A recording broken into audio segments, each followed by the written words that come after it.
The MaddK Studio Show.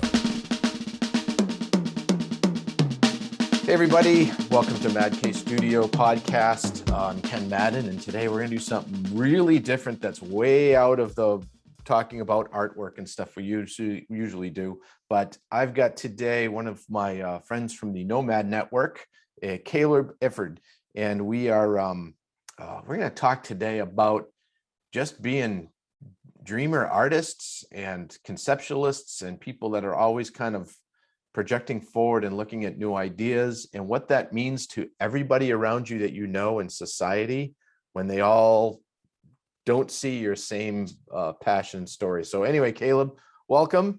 And the 9 people that are going to listen to this, I think are going to be better off for it. So if you'd like to, I'd like to just kind of have you give a little explanation of what you do. We just started talking about it, and I said, let's just record this. So, he was talking about he was in the fitness industry, and he's moved to a different kind of coaching style. So let's get into that a little bit. Tell us a little bit about how you got there and what you're doing now. Yeah, absolutely. So I've been in the fitness industry. I was in the fitness industry for about a decade. I taught everything from high profile athletes, guys that are in the NFL. Excuse me, guys that are in the NFL now. I've worked with those guys to high level bodybuilders. And then I kind of started working with older people and figured out I enjoyed that for a while. And I did that for a few years. And I trained mostly people over 55. And eventually I just kind of got burned out. There were so many things that really drove me insane about the fitness industry that I had to get out. And so I did. I made a transition at the advice of some mentors of mine to transition to something that I've always had just an absolute fire of a passion for, and that is peak performance consulting and coaching. And I can dive into that really deeply and get real personal if you want me to about why I have a deep burning passion for that. Well, I think I'm looking at more of the, when you've done something for a certain amount of time, even if you were passionate about it for a long time, it does burn out. I had a very similar experience. And this kind of goes to you have something good going, why let it go? It sounds like you'd reached a pretty good position. For me, I started painting motorcycles, like custom painting on motorcycles and cars, and it morphed into my own thing where that's what I did. When my daughter was born, I was able to quit my regular job, and well, not when she was born, but when she was little, when my wife got married, she was able to work, and we worked it into. I got successful enough for I had a regular day job, but on my side hustle, this painting bikes made it so I made enough money that would make up her income. So she could quit her job and be a stay-at-home mom, which she did for 20 years. And I was painting motorcycles. I mean, I could be at home. I did it in my garage, and it was really creative and passionate. Plus, you're doing cool stuff. It's like with you, when you're working with NFL guys or something like that, you can go home at night and go, hey, this, well-known person is coming to me for advice. That's pretty cool. And I felt that same way with, I'd paint motorcycles and they get on cover of magazines or get a bunch of, show accolades. It was really cool. But after a while, it just wore off, and I'd get the jobs in, I'd get a lot of money for them, but I wasn't, I think you're probably the same way. You never really shut down. You never lowered your quality or level of what the person that your customer was, but every single one you got was just a little bit less fun than the one before. Absolutely. And when you were done with it, you were still, wow, I really helped this person. I felt good, or I really did this cool paint job. It really looks cool to see. I don't want to do another one though. So try to explain that to people. That's where the dreamer comes in. You always have to be, I shouldn't say dreamer. I'm more just looking at it. I just call it a dreamer, but it's more of we have goals that we want to do and things that we want to, the way we want to do stuff. And a lot of people tell you can't do it like that because it's not the conventional way. So is that ringing true?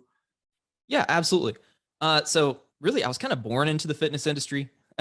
My dad was a professional bodybuilder. He owned a gym, and I got thrown into the fitness industry from a young age. And I started training, more peer clients at like 17 years old. So it was just a thing, and I kind of thought that was my destiny. I literally had a crib in the gym, and this is what I meant to do as the fitness industry.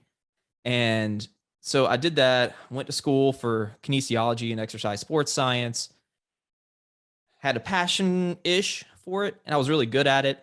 But over the years, it just like you said, every single client I had, the next one was a little less fun, a little less fun. And especially before I really learned how to prune my clientele.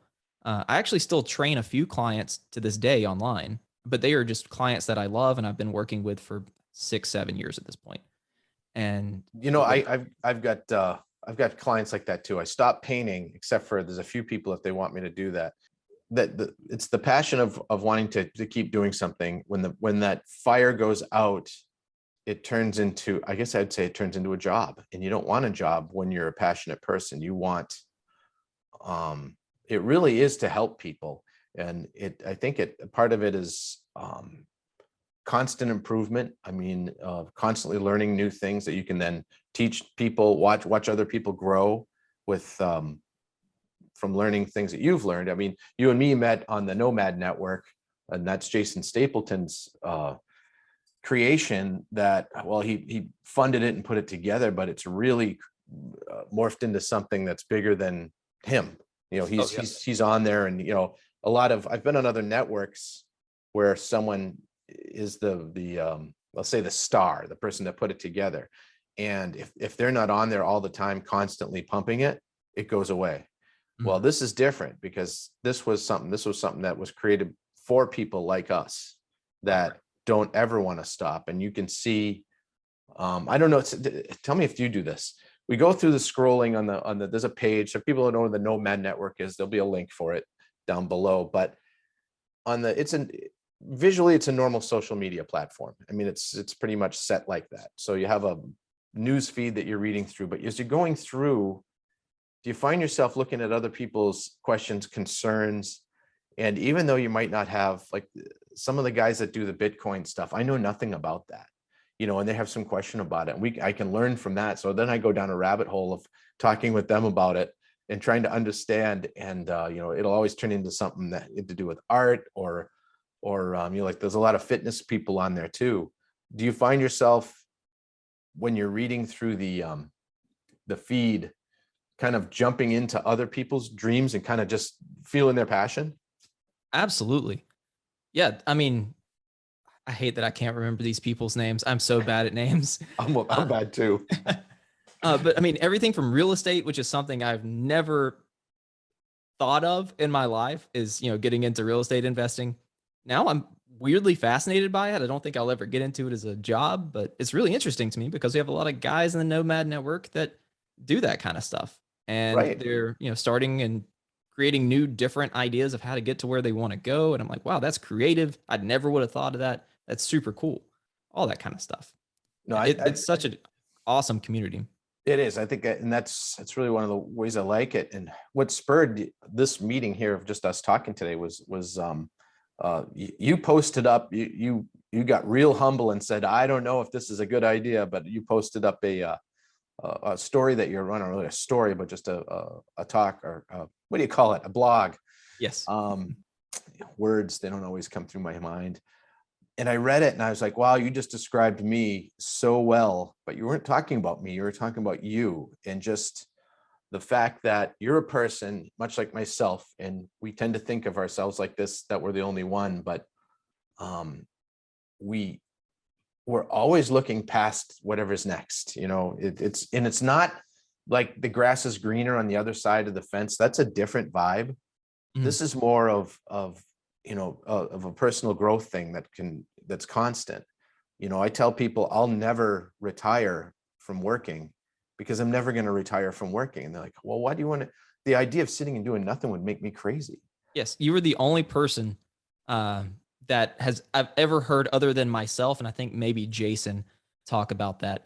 I tell people all the time, I have no intention to retire. Am I saving in case I have to for some crazy medical reason? Yes. But do I have any intention to ever retire? No. I'm going to keep pushing and trying to move the needle on whatever I'm working on, because I do not have the personality that I can sit down and, you know, just rest.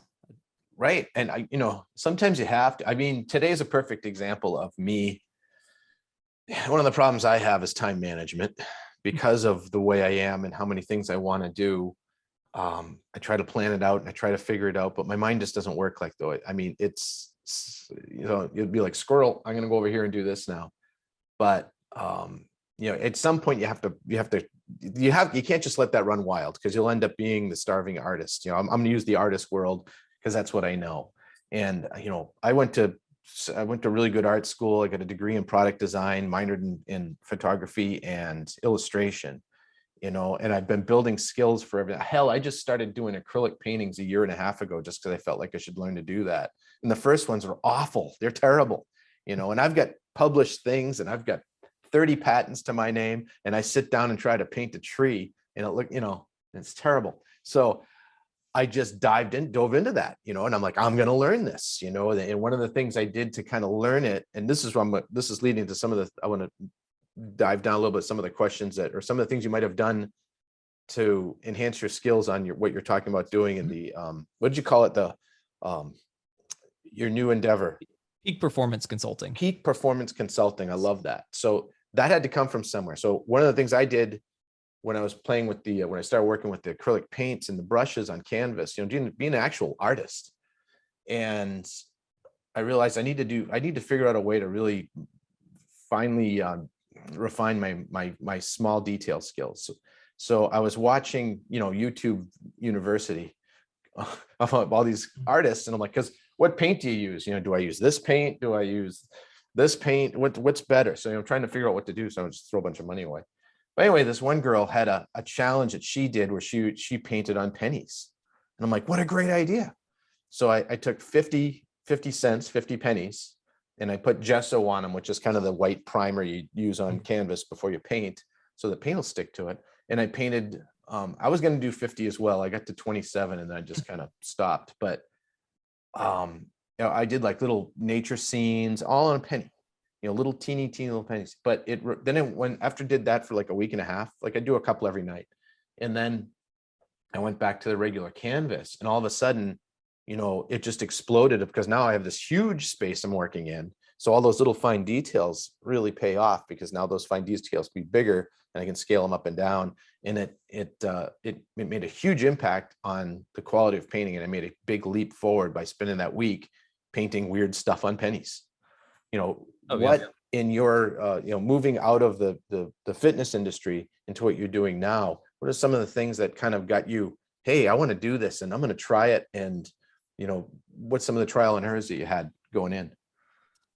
Well, kind of my origin story of getting into this industry was maybe 2017-ish. I picked up the book Stealing Fire by Stephen Kotler.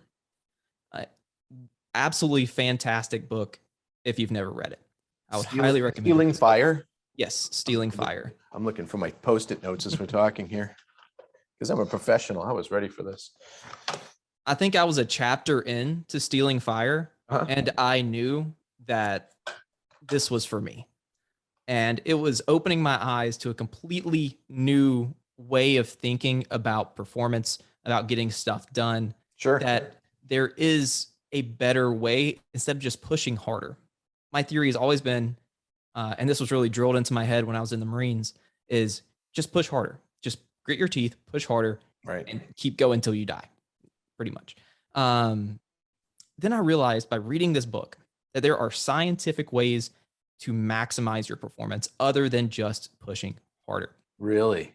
And I learned about flow and things like that, and different states of consciousness, how you can adapt your consciousness to do this kind of task better, improve creativity, or better improve analytic skills, different things like that. All that was kind of contained in the Stealing Fire book. And it sent me down this spiraling rabbit hole of absolute obsession that I could not get out of, because it was the most fascinating thing in the world. Because once I started to learn what the science was and how to implement the science, because I'm a giant science nerd. Sure. I love the science. Like I'm not exaggerating at all, I spend my Friday nights reading research papers. That's what I love doing. I am an absolute nerd, and I get a lot of fulfillment out of it. And so I went down this rabbit hole and got locked onto this. And I realized that so many of us, especially people with military backgrounds, because that's what I'm around a lot, is other veterans. Sure. We all just grit our teeth and push harder. Yeah, I've noticed that. I'm not a veteran. I never served, but it is something that I've noticed with a lot of my veteran friends that are veterans, that have been in there. That's one of the things they do is they just persevere, Yes. persevere through it, no matter what gets thrown at you. And I try to emulate that, because I think I think it seemed to, tell me if you're wrong, because like I said, I've never served. So it seems like that's something that's really trained in and pushed in, probably especially the Marines, of kind of the never give up, fight till you die kind of mentality. And which is, I think, neat. That's what you need to be in the Marines. Absolutely. But I think that a lot of people in business also do that too in their careers. I see that quite a bit with people, and especially in the motorcycle industry that I'm in, like the push before Sturgis, when you work at a custom motorcycle shop, right before Sturgis, the big biker rally, you're putting 70, 80, 90 hours a week in, and the owner's piling money in there. And then you've got to take all the guys and bring them all out there. And if you're a small shop, and it's everything's on the line, and it could all blow up. Yes. It could be bad weather. You could have a motorcycle accident. You could have, who knows what can happen, but you just push through it, all the long hours, the drive, everything that needs to have happen, and you work through whatever scenario is presented in front of you. So it's a peak performance moment at those times. It's not all the year, but there's certain times where you're just on fire. Yes, absolutely. And I think having the ability to push through those obstacles is a fantastic trait until it goes too far. It's like everything else in life. Everything in moderation is good. Right. And my dad, he was not military, but he had the same passion. Mhm. And this is why I am in the career that I'm in now, is because I watched my dad run a business for years and years, and it eventually killed him. Sure. My dad committed suicide in 2012. Oh, After finally just breaking. I've never seen a man have to endure as much stress, and he was my best friend. Oh, that's sad. That's terrible. And so for years I was like, there has to be a better way. There has to be a better way than just pushing yourself to the limit and burning yourself to death. Right. And when I found that book, Stealing Fire, it was like a key in a keyhole. And I realized, yes, there is a solution. And there are a lot of people out there, including myself, that are running themselves into the ground and eventually going to have real repercussions from it.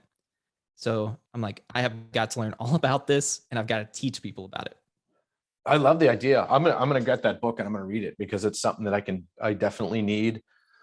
I've always had, like we talked about earlier, I had a regular day job, designing motorcycle parts and accessories, and at night I was painting. So that was, I'd come home at night, eat dinner, tired, and I'd go out in the garage, in the garage shop, and I'd work from, say 7:30, 8 o'clock till 1, 2 in the morning painting, sometimes 4 or 5 in the morning, get up at 6 the next day, go back to work. Because in the middle of a paint job, when you're dealing with chemicals and dry times and kind of stuff like that, and graphics and flames and pinstriping, there's time horizons you have to hit, or you're going to have to go back and redo the whole thing. So there's times where you get into it, and you literally, if you stop, you got to start right over the next night. But then you have to move 3 steps back, because you have to sand it all off and then repaint it and then restart again. So it's kind of like you're forced to push through. And I do it, and you get into that rhythm of, that's just what you do. So when you realize you can do it, that is what you do, and it does damn near kill you. I felt the same way when I finally stopped doing it. I was having problems with my joints and shoulders. I'm 53. I'm not like old, but from the repetitiveness of the holding a spray gun and airbrushing and stuff like that. And within a year of stopping that, those pains all went away, and I didn't even realize I had them. Because your mind blocks that out. So now I'm in the okay, well, just like you, how can there's never enough time. I don't have enough. I need another 200 years of life to do everything I want. I don't understand. Well, I can't be bored. I can understand how other people could get bored. There's times I don't feel like doing something, but boredom is something that I don't understand. There's too much to do. And being able to take all of this that's going on in your brain and everything you want to do, and then direct it somewhere, then you can take all of that drive and passion you have and put it in a direction that's going to actually do some good for you and for someone else. I think that's what your peak performance is kind of, that's what you're. So tell me some more about that. What is the actual business of it? Yeah. So I just work with clients one-on-one, and I'll say, hey, are you a business owner or an entrepreneur or really a dreamer that has a whole lot that they want to get done? But you're overwhelmed, you're stressed out. That stress is bleeding over into your family life and things like that. And how do I know how to make that sales pitch? Because that was me. Mm-hmm. For so long, and I had to find that way to deal with it. And so I'll bring a client on, and we'll go through. I have a 9-step formula, starting with basic goal setting into like advanced goal setting, but then we very quickly get into science, applying neuroscience to things, psychology to things, ways to control your neurotransmitters in ways that maximize flow state. If you don't know what flow state is, it's pretty much the level of consciousness that's best for peak performance. Okay. That makes so sense. if you're just in a way where everything clicks, everything's working, that's really what I teach people how to do. Then we get into time management and things like that, and all that kind of fun stuff. But I take an entrepreneur or a business owner, somebody who's really stressed out, and we streamline things, we set a plan, and then we use science to make them much more effective at their work, and so they can have more fun.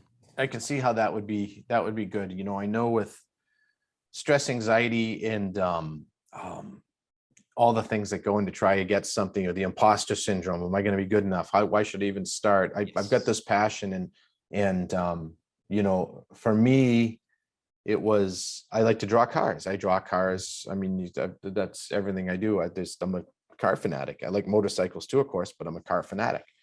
And that's all I like to draw. So all growing up, that's all I ever drew. My parents were, they were just tired of it. And true story. So my dad, he's 91 years old. He still works because he's never retiring either. He used to be a teacher, but he's a musician. And he retired from teaching long ago, but he's been writing and doing music still since. Wow. And he actually, last November at 90 years old, he went and did they did a recording session out in Boston. He flew out to Boston, did a recording session of a bunch of his own music. And then he made a CD, which is hilarious because no one listens to CDs. So I'm working to try to get it on Spotify and get it digitalized up there. Anyway. That is awesome at 90. That is awesome. Yeah, it is. I mean, I'm blessed beyond reality with my parents. They're both around. He's 91. My mom's 90. But I kind of lost my train of thought. But taking all of these, getting back to just pointing the direction of all of your passions into one thing. I know with me, that's been a problem of, okay, well, I've been a skill collector for 35 years. Mm. Really, I mean, hardcore, just, I want to learn that. And I dive into it and learn it. And a lot of the stuff I master, not everything, but a lot of the stuff I get really good at. I can weld and I can fabricate metal and do all that kind of stuff. I can do body work on a car and paint a car. Whether from insurance job to build a full street rod from the ground up. I've done all of that. Now I'm doing painting, and I've done, I want to get into other kinds of painting now, even though I'm trying to still manage this new one. I want to get into oil painting and different ways to doing that, and in large format stuff. And how do I get big murals to do that are 40 feet across? So a guy like you could come in and work with me and say, you know what, here's what we're going to do. Everything you want to do is possible, but everything isn't probable to do at this time. So how do you help people to pierce that down? Because you're saying you were the same way. Yes. So That's the exact same way. The science thing, the Stealing Fire book are some key steps. Everyone has a key step of working through that. Yes. Yeah. Excuse me. No, that's yeah. So what I love to take people through is a very, very simple kind of breakdown of goals. And this is something I'm actually doing for myself right now, because I'm the same way you are. I see a shiny squirrel and I run after it. Yep. And I tend to jump into things full bore without thinking them through. It has paid off for me, and it has also burned me. Yeah. Amen to that. Yes. And so what I'd like to do is I'll take a macro goal. It's like, hey, what's the number one thing, if you could achieve it in the next, let's say 5 to 10 years, like what is that? So then we break it down into like meso and macro goals, like, your traditional goal setting of how to get there. Right. And then we take everything that is vital to accomplishing that goal. Everything that's going to take creativity, everything that's going to take a lot of brain power, and then we list that out in sequential order. Okay. Then we start to knock those things out during what I call a flow block. This is the period of the day that one aligns with your circadian rhythm, that you're the most awake, most conscious, and your brain is firing at its best. And we do things to prep ourselves and to be able to get into flow state to attack those with maximum creativity, maximum analytical skills, and maximum problem solving. And then we delineate the needle movers from the things that have to get done. Right. Getting your account at the taxes, stuff like that. Stuff I do not want to do, and I will procrastinate to the end of the world. That stuff can be done whatever time of the day, whenever you have time for it. But we maximize our time in our natural maximized rhythms to take out the high priority things first. And then we start knocking out those micro goals. And before you know it, you're hitting your mid-level goals. And then you kind of just continue to reassess your goals and maintain the same thing of delineating between what has to be done when you're at your maximum creative or analytical rather, and what can just be done whenever. That's just monotonous, that stuff we all have to do. You bring up something really interesting, because I always find that there's a time block where I'm the most creative every day, and I'm just, you sit down, you're fired up, and you can just go. One of the things that came to mind is my time block that I'm really creative. There's two little spots. One is, in the morning, and I'm not an early morning person. I always wish I was a morning person, but this is one of the things that trips you up, because you should be like, okay, man, if I got up at 5:30 in the morning and worked till 8, I could get a lot more done. I just can't do it, because I do it and I'm just a zombie. I try to do it, but I'm a zombie. But from about 9 o'clock till noon, I'm just absolutely on fire. And then at night, so I'm a night owl. So like I could work from 10 o'clock till 3 in the morning. And this is what I was doing when I was doing the painting stuff, but it was more physical work, but just the thinking and the painting and the drawing, my mind is really focused at that time. But, late afternoon, trying to do something creative. Now I'm in a job where you have to, I do graphic design, I do product design, and you have to be creative. You have to work through that. You have to push through that. But like you said, when you find, I try to do the mundane stuff in the afternoon. You know what I mean? We've got this product. I've got to do a blueprint for this to send it to a manufacturer so they know what to do. Well, that's you hate doing that. You put dimensions on here. This is round. We want this to be this green of this Pantone color. It's the boring stuff. The fun stuff was making this, and I do, the more of that I can do in the morning and stuff, or in the afternoons is a great time for the testing of things. When we say, okay, we have our parts, we've created this really cool thing. Does it work? So it's kind of, you've done the creative part, you've got through that and been efficient at it. And in the afternoon, where you're not as creative, but you can be analytical, like you were saying, that's a good analytical time, to ponder and think and work in the team. And no, I think that what society and people that because that's what most people listen to, is people that you tend to be in their same schedules. The peak time to do what you need to do when you need to do it is not always, actually, it's probably very rarely exactly at the same time as anyone else. Is that true? Yes, that is absolutely true. So my creativity time. Oh, and before I forget, I will forget this. There's a book called Deep Work. I believe it's by Newport. Deep Work.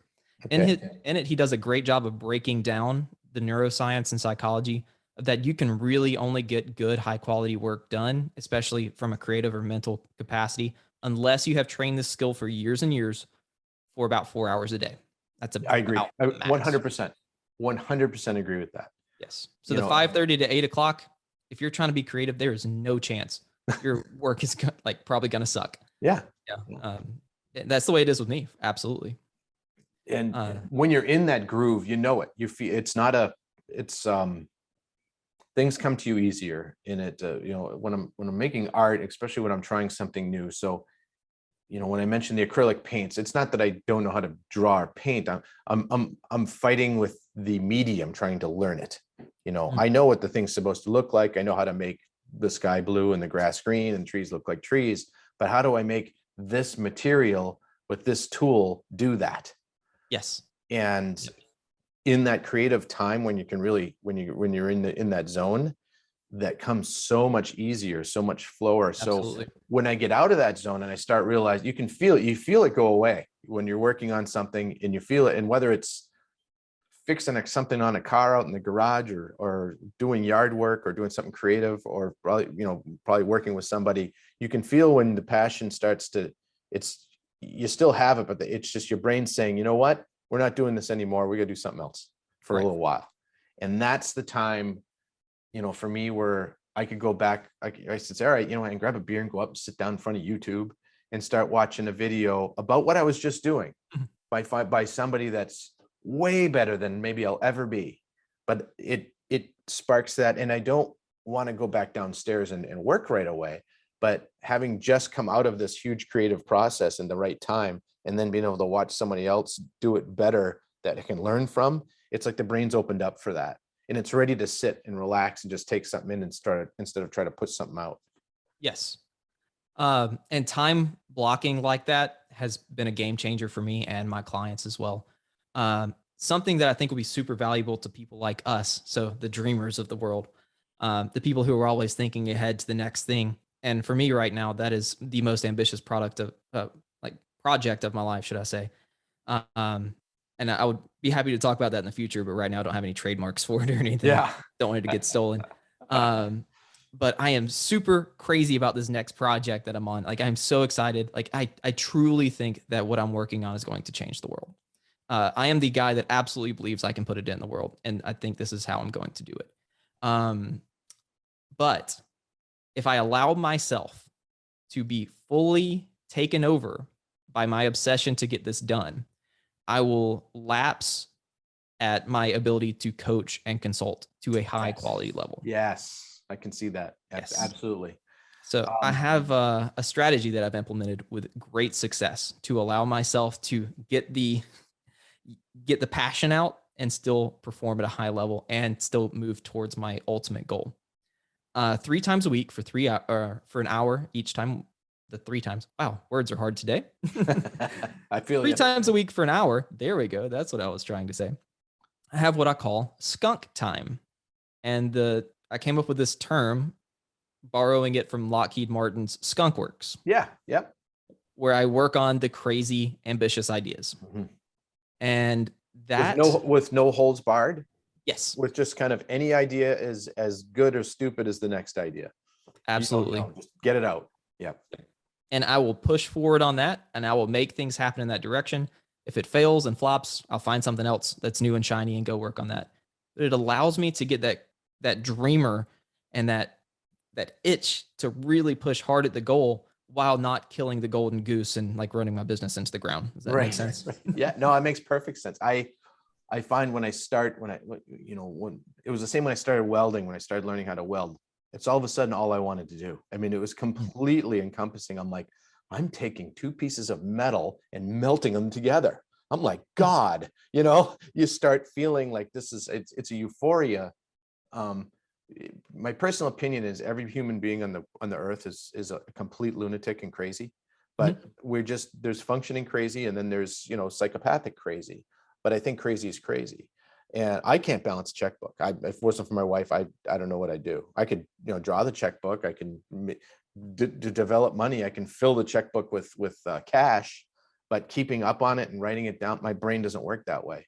And admitting that, finding as a dreamer, you kind of want to be good at everything, but being able to say, you know what, I really suck at this. I'm dyslexic. When we talk online and stuff like that, people hear that I'm dyslexic. And so when you see the word puzzles that are all garbled up and stuff like that, or they have they change it all, I can read it like it's plain English, because that's the way I read everything. It has to be like that. And it's just crazy. How do you figure out on those kind of things when you're struggling with what you're working on, that, okay, I'm really bad at these things. We talked a little bit about taxes and accounting. Well, no one likes that unless you're an accountant. So it's different than that, of the things you have to do. But what's the things that, like, you know what, I still have to do these things, even though I'm bad at them right now. But as I grow, I will be able to get other people to do this for me. You're talking about me personally? Yeah, I'm just asking that as a personal question. It's where you have your strengths and you have your weaknesses. How do you balance those? Or how do you, I mean, you don't have to tell me I'm good at this and I suck at this, but it's more of how do you balance? I'm not very good at this. I need to get better. I need to know it. So in the future, I can have someone else do it, but still understand it. Yes.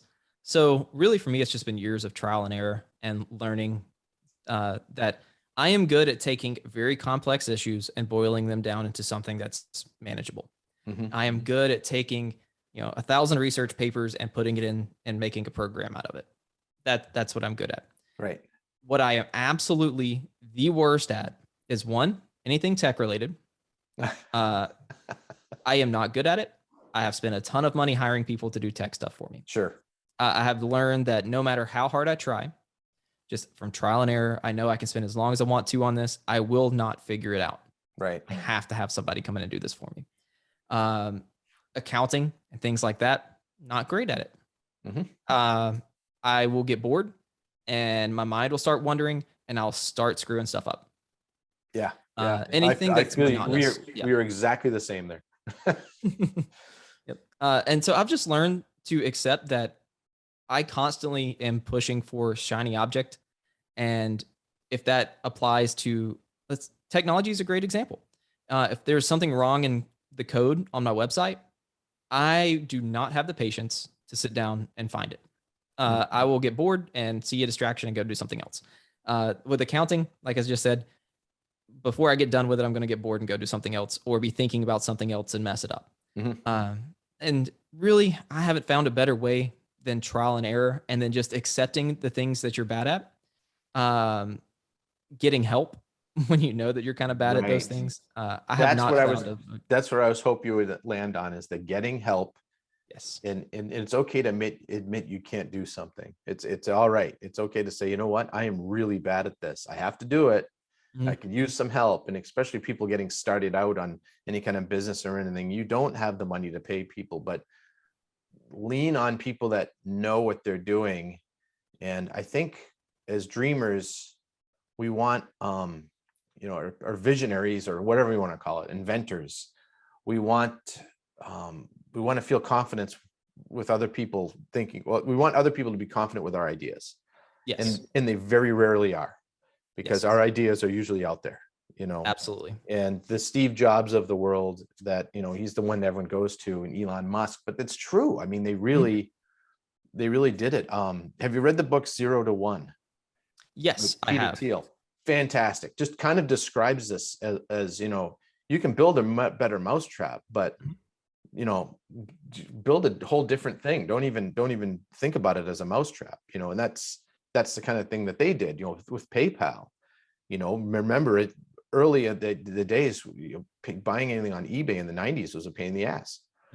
Paying for it's like, well, I don't know if I'm going to send $3,000. This person is even going to get it. You're going to get a check, and then maybe they don't cash it for 2 months. And is this it was crazy. And PayPal was just them sitting there going, well, let's just make it so you can do it online.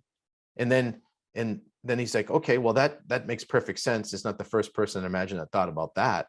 But he says, you know what we should do? Why don't we just pay people to use it?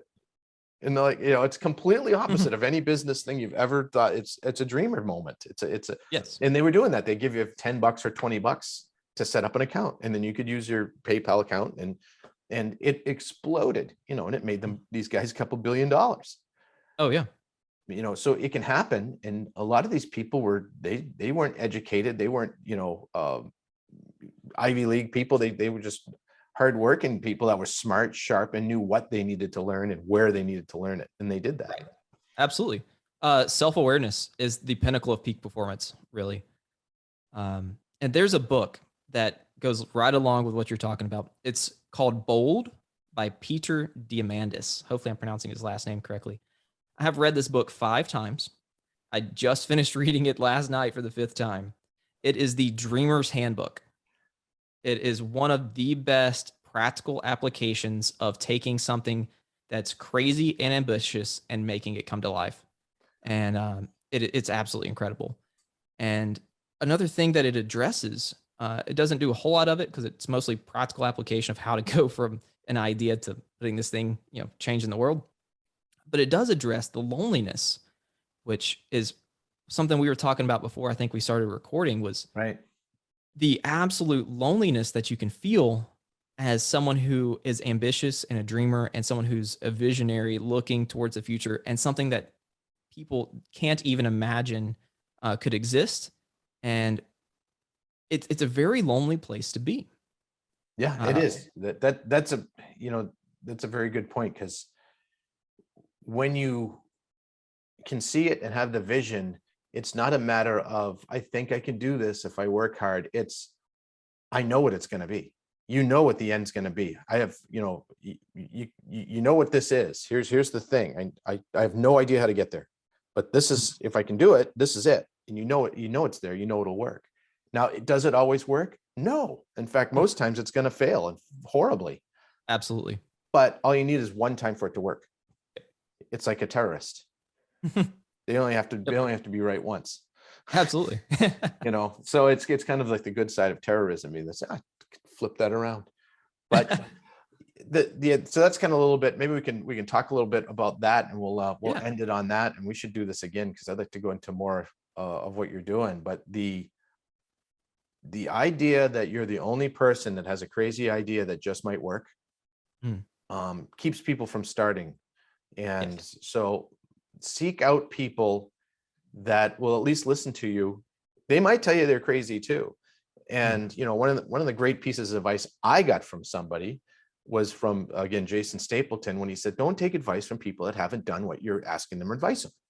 Yes. Friends and family are all looking out for you. They don't want you to have you get a real job. You don't do that, but if they haven't done it, so listening, there's advice that I've heard him say, Jason Stapleton say, that it's not for me. It's in the trading world and stuff, and I don't understand that world. It fascinates me. Every time I go down it, my eyes glaze over, and I go back to painting something. But when he starts talking about podcasting, how to talk to people, how to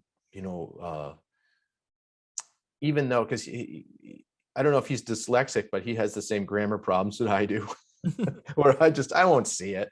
My grammar is terrible. I can write, but my grammar is terrible. So seeing what someone like that has built, that built multi-million-dollar companies on just talking and just being able to use the spoken word, really, because that's all it was, how he built it all. He had skills, but being able to tell people about those skills is important. And if you're a dreamer, you tend to skip over that part because you're so excited. Right. So take a minute, and what you're talking about, it's compartmentalizing kind of some stuff, using some science. Take a breath when you're going to explain something, and look into a camera or into a mirror, just like we're doing here, and take the painful step of watching it, of watching what you do, how you explain. Now that is something you can bring over to somebody that's a friend or a family person and say, I'm not necessarily asking you what you think of my idea. I want to know what you think about how I present it, because they're going to give you an honest answer about that. And that will make you improve. It'll also enhance your relationship with these people, because unless they're just jerks, but Oh yeah. To say, boy, the way you put that really makes a lot of sense. Why didn't you explain it to me like that? That's what I've found when I've done that exercise. Yes. It's very interesting that you say that, because my goal for today was to practice how I am explaining my new project. I have not got it down yet. It makes sense in my head. I can envision it. I feel it in my soul, but I cannot explain it to somebody yet. Right. And I have practiced and practiced, and it's getting better. I was hoping that by tonight I would have a decent way of explaining it. I do not.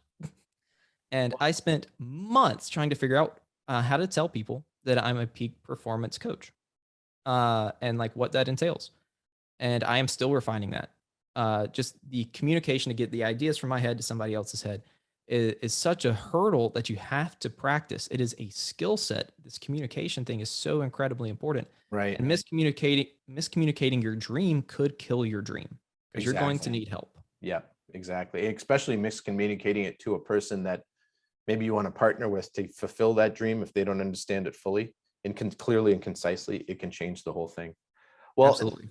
I'll also say, do you have anywhere that you want to plug, or a website or anything like that? You don't have to. I mean, we don't necessarily need one, but if there's anywhere that someone can find out more about what you're doing, I'd be happy to let them know. Yeah, absolutely. So probably the best place to go to find out really what I'm about and to understand me as a person is my Substack. It's Hyper Performance on Substack. That's my blog there, where I do a lot of writing on that specific place. I try to be as brutally honest as possible about what I'm going through, knowing and hoping often that it will relate to someone else in my position. I know I can't be the only one. Writing this blog that I posted on the Nomad Network was seriously eye-opening for me. I truly thought I was a lot more alone than I am. And the feedback that I got from it, to know that I'm not alone, was awesome. So I really try to write stuff on Substack to help other people not feel alone as well. Awesome. I think that's great. And like I said, we've never met in person, of course, because what state are you in? Alabama now. You're in Alabama and I'm in Wisconsin. So we've never met. And we've just known each other basically from the Wednesday night get-togethers on the Nomad Network, where we just kind of discuss things and listen. And I'm always attracted to the passion that you have for what you're talking about. It comes out, and I think that I like to align with people like that. And then when you wrote this article, and eventually you'll put that article out public or something like it. Yes. And I will put a link to that in this show so they can see it, because if you are out there and you're a creative person, and I don't mean creative artist type, I'm just a creative mind that can be in business, it can be in gardening, it can be in anything. You'll want to read this article, because it's going to hit home for you. And I haven't read anything like that before, where it was a description of me, my creative process, my worries, my fears, my frustration, and it was just well done. So Caleb, I really appreciate you coming on here today, and we're going to have to do this again. I'm looking forward to probably working with you a little bit, because for everything you described, what you say isn't a great explanation of what you do. I'm already know I need it, whatever it is. So you did describe it very well, because I don't even know what it is yet, and I know I need it. I know that is something that you're going down the right path. So again, thanks. Absolutely. And, Thank you so much, Ken. Been great. No problem. We'll see you guys. We'll see you on the network. I'll see you later.